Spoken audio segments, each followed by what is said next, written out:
ಹೈನುಗಾರಿಕೆಗೆ ಸಂಬಂಧಪಟ್ಟಂಗೆ ಹೋಗ್ತೀನಿ. ಹೈನುಗಾರಿಕೆಗೆ ಸಂಬಂಧಪಟ್ಟಂಗೆ ಹೋದಾಗ ಬ್ಯಾಂಕ್ ಮ್ಯಾನೇಜರ್ ಏನು ಮಾಡ್ತಾರೆ ಅಂದರೆ, ನನ್ನ ರಿಸೋರ್ಟ್ ಮಾಡ್ಕೊತಾರೆ. ರಿಸೋರ್ಟ್ ಮಾಡ್ಕೊಂಡು ಆದ ನಂತರ ಸಿಬಿಲ್ ರಿಪೋರ್ಟನ್ನು ಚೆಕ್ ಮಾಡ್ತಾರೆ. ಸಿಬಿಲ್ ರಿಪೋರ್ಟಲ್ಲಿ 2016ರಲ್ಲಿ 2 ಲಕ್ಷ ರೂಪಾಯಿ ಲೋನ್ ಇದೆ ಅಂತ ಕೇಳ್ತಾರೆ.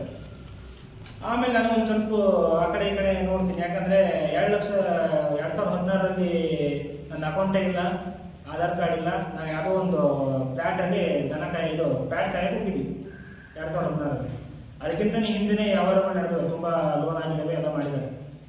ಆಮೇಲೆ ನಾನೇನು ಮಾಡ್ತೀನಿ, ಸರ್ ನಾನು ತಗೊಂಡಿಲ್ಲ ಅಂತ ಹೇಳ್ತೀನಿ. ತಗೊಂಡಿಲ್ಲ ಅಂದ್ಬಿಟ್ಲೇ ಸರಿ, ಹಂಗಾರೆ ನೀವು ಕೆಲಸ ಮಾಡಿ ಪ್ರೈವೇಟ್ ಸೈಬರ್ ಸೆಂಟರಿಗೆ ಹೋಗಿ ಸಿಬಿಲ್ ರಿಪೋರ್ಟ್ ತಗೊಂಬನ್ನಿ ಅಂತ ಕಳಿಸ್ತಾರೆ. ಸರಿ ಆಯಿತು ಅಂತ ಹೋಗ್ತೀನಿ, ಜ್ಯೋತಿ ಕಂಪನಿಗೆ ಹೋಗ್ತೀನಿ. ಅಲ್ಲಿ ಸಿಬಿಲ್ ರಿಪೋರ್ಟ್ ಚೆಕ್ ಮಾಡ್ತಾರೆ. ಸಿಬಿಲ್ ರಿಪೋರ್ಟ್ ಚೆಕ್ ಮಾಡಿ ಹೋಗ್ತೀನಿ, ಅಲ್ಲಿ ಯಾವುದೇ ರೀತಿಯಾದ ಲೋನ್ ಇರೋಲ್ಲ. ಆ ನಂತರ ಮ್ಯಾನೇಜರಿಗೆ ಬಂದು ಹೇಳ್ತೀನಿ, ಸರ್ ಹಿಂಗೆ 2 ಲಕ್ಷ ರೂಪಾಯಿ ಲೋನ್ ತೋರಿಸ್ತಾ ಇದೆ, ಏನು ಮಾಡಬೇಕು ಅಂತ ಹೇಳಿ ತೋರಿಸ್ತಾ ಇಲ್ಲ, ಎಂತ ಮಾಡಬೇಕು ಅಂತ ಕೇಳ್ತೀನಿ. ಆಮೇಲೆ ಅವ್ರು ಹೇಳ್ತಾರೆ, ಇಲ್ಲ ಇದರಲ್ಲಿ ನಮ್ದ್ರಲ್ಲಿ ಲೋನ್ ಇದೆ ಅಂತೀವಿ. ಸರಿ, ಹಂಗೆ ಲೋನ್ ಇದೆ ಅಂತ ಆದಮೇಲೆ ಅದನ್ನು ಇದನ್ನು ಸರಿ ಮಾಡ್ಕೊಂಡು ಬರಪ್ಪ, ಮತ್ತು ಡಿಸ್ಪ್ಯೂಟ್ ರೈಸ್ ಮಾಡ್ಕೊಂಬ, ಆಮೇಲೆ ನಾವು ಅದನ್ನು ಲೋನಿನ ಬಗ್ಗೆ ಮಾತಾಡೋಣ ಅಂತ ಹೇಳ್ತೀವಿ. ಎಲ್ಲೂ ಕೂಡ ನಾವು ಲೋನ್ ಬಗ್ಗೆ ಮಾತಾಡೋಕ್ಕೋಗಲ್ಲ, ಅದೇ ಲಾಸ್ಟು. ಅಲ್ಲಿಗೆ ಸಿಬಿಲ್ ರಿಪೋರ್ಟಲ್ಲಿ ಡೈರೆಕ್ಟಾಗಿ ಇದರಲ್ಲೇ ಬರೆದಿರ್ತಾರೆ. ಅವ್ರು ಯಾವುದಂದರೆ ರಿಸೋರ್ಟಲ್ಲೇ ಬರೆದಿರ್ತಾರೆ, ಇದರಲ್ಲಿ 2 ಲಕ್ಷ ರೂಪಾಯಿ ಇದೆ, ಇದು ಮಾಡ್ಕೊಂಬನ್ನಿ ಅಂತೇಳಿ. ನಂತರ ನಾನೇನು ಮಾಡ್ತೀನಿ ಅಂತ ಹೇಳಿದ್ರೆ, ಶಿವಮೊಗ್ಗ ಹೋಗ್ತೀವಿ. ಶಿವಮೊಗ್ಗ ರೀಜನಲ್ ಆಫೀಸಿಗೆ ಹೋಗ್ತೀವಿ.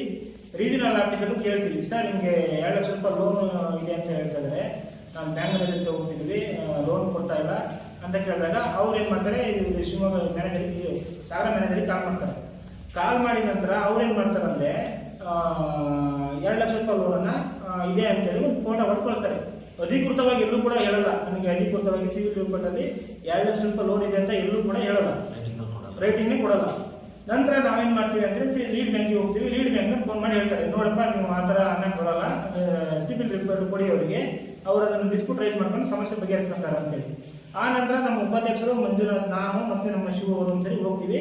ಅದಕ್ಕಿಂತ ಮುಂಚೆನೇ RBIಗೆ ಒಂದು ಲೆಟರ್ ಕೊಡ್ತೀವಿ. ಯಾಕಂತ ಕೇಳಿದ್ರೆ, ನನಗೆ ಈ ಥರ ಸಮಸ್ಯೆ ಆಗಿದೆ ಸರ್, ನಾನು ಯಾವುದೇ ರೀತಿ 2 ಲಕ್ಷ ರೂಪಾಯಿ ನನ್ನ ಹತ್ರ ಇಲ್ಲ, ಬ್ಯಾಂಕ್ನವರು ಈ ಥರ ಹೇಳ್ತಾ ಇದ್ದಾರೆ, ಸಿಬಿಲ್ ರಿಪೋರ್ಟ್ ಕೊಡ್ತಾ ಇಲ್ಲ ಅಂತೇಳಿ ನಾನು RBIಗೆ ಒಂದು ಲೆಟರ್ ಕೊಡ್ತೀನಿ. RBI ಲೆಟರ್ ಕೊಟ್ಬಿಟ್ಟಾನೆ. ಆಮೇಲೆ ಮತ್ತೊಂದು ಸರಿ ಕೂಡ ನಾನು ರೀಜನಲ್ ಮ್ಯಾನೇಜರ್ ಹೋಗ್ತೀನಿ, ಸರ್ ನಿಮ್ಮ ಸಿಬಿಲ್ ರಿಪೋರ್ಟಲ್ಲಿ ಕೊಡ್ತಾ ಇಲ್ಲ ಅವರು ಅಂತೇಳಿ ಹೇಳಿದಾಗ ಅವರು ಕೂಡ ಹೇಳ್ತಾರೆ, ಏನಂತ ಹೇಳಿದರೆ, ಇಲ್ಲ ಇದರಲ್ಲಿ ಇದೆ, ನೀವು ಪ್ರೈವೇಟ್ ಎಲ್ಲರೂ ತಪ್ಪಿಸ್ಕೊಂಡು ನೋಡಿ ಅಂತ ಅವರು ಕೂಡ ಸಿಬಿಲ್ ರಿಪೋರ್ಟ್ ನೋಡ್ತಾರೆ. ಅದಕ್ಕಿಂತ ಮುಂಚೆ ರೀಜನಲ್ ಮ್ಯಾನೇಜರ್ ಕೇಳಿದಾಗ, ರೀಜನಲ್ ಮ್ಯಾನೇಜರ್ನ ನಾವು ಅಪಾಯಿಂಟ್ಮೆಂಟ್ ತಗೊಂಡು ಹೋಗ್ಬೇಕಂತ ಹೇಳಿದ್ರು. ಅವ್ರನ್ನ ಭೇಟಿ ಆಗ್ಬೇಕಂದ್ರೆ ಹಂಗೆ ಹಿಂಗೆ ಭೇಟಿ ಆಗಲ್ಲ, ಅವ್ರನ್ನ ಅಪಾಯಿಂಟ್ಮೆಂಟ್ ತಗೊಂಡು ಹೋಗ್ಬೇಕು ಅಂತ ಹೇಳ್ತಾರೆ. ಆ ನಂತರ ನಾವೇನು ಮಾಡ್ತೀವಿ, ಬರ್ತೀವಿ. ಬಂದ ತಕ್ಷಣವೇ ನಾವೊಂದು, ನಮಗೂ ಸಿಟ್ಟು ಬರುತ್ತೆ, ಪ್ರತಿಭಟನೆ ಮಾಡಬೇಕು ಅಂತೇಳಿ ಒಂದು ನೋಟಿಸ್ ಕೊಡ್ತೀವಿ. ಯಾರಿಗೆ? ಬ್ಯಾಂಕಿಗೆ ಪ್ರತಿಭಟನೆ ಮಾಡ್ತೀವಿ ಅಂತ. ಆಮೇಲೆ ಅವಾಗ ಇಲ್ಲ ಅಂತ ಹೇಳ್ಬಿಟ್ಟು ನನಗೊಂದು ಅರ್ಜಿ ಕೊಡ್ತಾರೆ. ಇವರು ನಾವು ಕೊಟ್ಟಿರೋ ಲೋನಿಂಗೂ ಇದಕ್ಕೂ ಯಾವುದೇ ರೀತಿ ಸಂಬಂಧ ಇಲ್ಲ.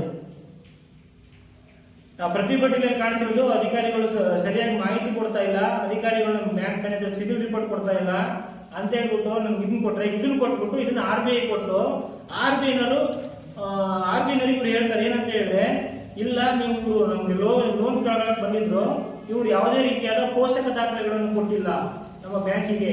ಸಿಬಿಲ್ ರಿಪೋರ್ಟಿನ ಸಮಸ್ಯೆ ಬಿಟ್ಬಿಟ್ರಲ್ಲಿ ಪೋಷಕ ದಾಖಲೆಗಳನ್ನು ಕೊಟ್ಟಿಲ್ಲ, ಹಾಗಾಗಿ ನಾವು ಇದನ್ನ ಕಂಟಿನ್ಯೂ ಮಾಡೋಕ್ಕಾಗಿಲ್ಲ, ಹಾಗಾಗಿ ನೀವು ಇದನ್ನ ಕ್ಲೋಸ್ ಮಾಡಿ ಅಂತ ಹೇಳ್ತಾರೆ. ಆಮೇಲೆ RBI ಹೇಳುತ್ತೆ, ಇಲ್ಲ ಇದು ನಿಮ್ಮ ಪರ್ಸನಲ್ ಇದಾಗಿರೋದ್ರಿಂದ ನಾವು ಇದನ್ನ RBI ಒಂಬಟ್ಸ್ಮನ್ ಸ್ಕೀಮ್ಗೆ ಬರಲ್ಲ ಅಂತ ಹೇಳ್ಬಿಟ್ಟು ವಜಾ ಮಾಡ್ತಾರೆ. ಆಮೇಲೆ ನಂತರ ಹೇಳ್ತೀನಿ, ನಾನು ಅದನ್ನ RTI ಹಾಕ್ತೀವಿ RBIಗೆ, ಇದು ಇವರಿಗೆ RBIಗೂ ಒಂದು RTI ಹಾಕ್ತೀವಿ, ಇವ್ರಿಗೂ ಒಂದು RTI ಹಾಕ್ತೀವಿ. ಏನಂತ ಅಂದರೆ, ಇಲ್ಲ ನೀವು ಬ್ಯಾಂಕ್ನವರು ಸುಳ್ಳು ಮಾಹಿತಿ, ನಿಮ್ಗೆ RBIಗೆ ಸುಳ್ಳು ಮಾಹಿತಿ ಕೊಟ್ಟಿದ್ದಾರೆ, ಆಲ್ರೆಡಿ ನಾನು ಇದರಲ್ಲಿ 2 ಬ್ಯಾಂಕೇ ಬೇಕಿದೆ, 2 ಲಕ್ಷ ಲೋನೇ, ಇದರಲ್ಲಿ 22 ಲಕ್ಷ ಲೋನ್ ಇದೆ ಅಂತ ನೀವು ಹೇಳ್ತಾ ಇದ್ದೀರಾ ಅಂತೇಳಿ. ಆಮೇಲೆ ಅವರು ಅದನ್ನು ಪರಿಶೀಲನೆ ಮಾಡೋಕ್ಕೆ ಒಂದು ಕಂಪ್ಲೇಂಟ್ ನಂಬರ್ ರೈಸ್ ಮಾಡಿದಂಗೆ ಮಾಡಿ, ಮೊನ್ನೆ ರೀಸೆಂಟಾಗಿ ಇದೇ ತಿಂಗಳು 2ನೇ ತಾರೀಕು ಒಂದು ಲೆಟರ್ ರೆಡಿ ಮಾಡ್ತಾರೆ ನನಗೆ. ಲೆಟರ್ ರೆಡಿ ಮಾಡಿ ಅದನ್ನು ಕೊಟ್ಟು, ಅದಾದ ನಂತರ ನಾವೇನು ಮಾಡ್ತೀವಿ ಅಂತ ಹೇಳಿದರೆ, ನಾವು ಒಂದು ರಿಪ್ಲೈ ಮಾಡಿ 8ನೇ ತಾರೀಕು ಒಂದು ಲೆಟರ್ ಹಾಕ್ತೀವಿ. ಯಾರಿಗೆ? ಅದು ರಿಪ್ಲೈ ಕೊಡ್ತೀವಿ. 8ನೇ ತಾರೀಕು ಕೊಡ್ತೀವಿ. 8ನೇ ತಾರೀಕು ಅದು ಬ್ಯಾಂಕಿಗೆ ಮ್ಯಾನೇಜರಿಗೆ ಒಂದು ಇದನ್ನು ಮಾಡಿದ್ದೀವಿ. ಏನಂತ ಹೇಳಿದ್ರೆ, ಅಲ್ಲೇ ಉಪವಾಸ ಸತ್ಯಾಗ್ರಹ ಮಾಡಬೇಕು ಅಂತ ತೀರ್ಮಾನ ತಗೊಂಡಿದ್ದೀವಿ. ಎಲ್ಲಿ ನಾನು ಕೊಡ್ತೀನಿ, 10ನೇ ತಾರೀಕು ರಿಸಲ್ಟ್ ಮಾಡ್ಕೊತಾರೆ. 17ನೇ ತಾರೀಕು ಕಂಪ್ಲೇಂಟ್ ಬಂದಾಗ ಗೊತ್ತಾಗುತ್ತೆ ನೀವು ದಾಖಲೆಗಳನ್ನು ಕೊಟ್ಟಿಲ್ಲ ಅಂತ.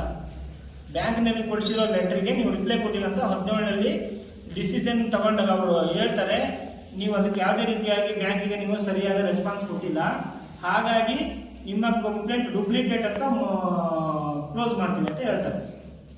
ಮಾನ್ಯವಲ್ಲದ್ದು ಅಂದಾಗ 2 ಲಕ್ಷ ರೂಪಾಯಿ ನನಗೆ 2016 ತಗೊಂಡು ಏನು ಮಾಡಿದೆ ಅನ್ನೋದು ಒಂದು ಕಡೆ ಪ್ರಶ್ನೆ. ಇನ್ನೊಂದು ಮನೇಲಿ ಕೇಳೋದು ಏನಪ್ಪ ಅಂದ್ರೆ 22 ಲಕ್ಷ ರೂಪಾಯಿ RBI ಸುಮ್ಮನೆ ಕೊಟ್ಬಿಡುತ್ತಾ? RBI ಒಂದು ಜವಾಬ್ದಾರಿ ಸ್ಥಾನದಲ್ಲಿರುವಂತಹ ಒಂದು ಸಂಸ್ಥೆ 22 ಲಕ್ಷ ಹೆಂಗ್ ಕೊಡುತ್ತೆ? ಅದು ಸುಳ್ಳು. ನೀವು ವಾದ ಮಾಡಕ್ಕೆ ಆಗ್ತಿಲ್ಲ ನಮ್ಮ ಕೈ ಮನೆಯಲ್ಲಿ. ಆ ತರ ಹಿಂಸೆ ನಮಗೆ ಲೆಕ್ಕ ಕೇಳ್ತಿದ್ರೆ. ಇದಕ್ಕೆ ನನಗೆ RBI ಸ್ಪಷ್ಟನೆ ಕೊಡಬೇಕು. ಒಂದು ಇಲ್ಲ ಅಂದ್ರೆ ನಾವು ಅದನ್ನೇ ಹೇಳ್ತೀವಿ, ನಾವು ಈಗ ಹೆಂಗೂ ಈಗ ಮನೆ ಬಿಡಂತ ಪೊಸಿಷನ್ಗೆ ಬಂದಿದ್ದೀವಿ, ಅದಕ್ಕೆ ಈಗ RBI ಉತ್ತರ ಕೊಡಬೇಕು. ಆಮೇಲೆ ನಮ್ಮ ಬ್ಯಾಂಕ್ ಮ್ಯಾನೇಜರ್ ಉತ್ತರ ಕೊಡಬೇಕು, RBI ಮತ್ತೆ ಬ್ಯಾಂಕ್ ಎರಡೂ ಉತ್ತರ ಕೊಡಬೇಕು. ಅದು ಗೊತ್ತಿರೋಕೆ ಹೋಗಿ ನಾವು ಇಷ್ಟು ಹೋರಾಟ ಮಾಡಿದ್ವಿ. ಕೆಲವು ಹಳ್ಳಿಯವರಿಗೆ ಏನೂ ಗೊತ್ತಿರಲ್ಲ.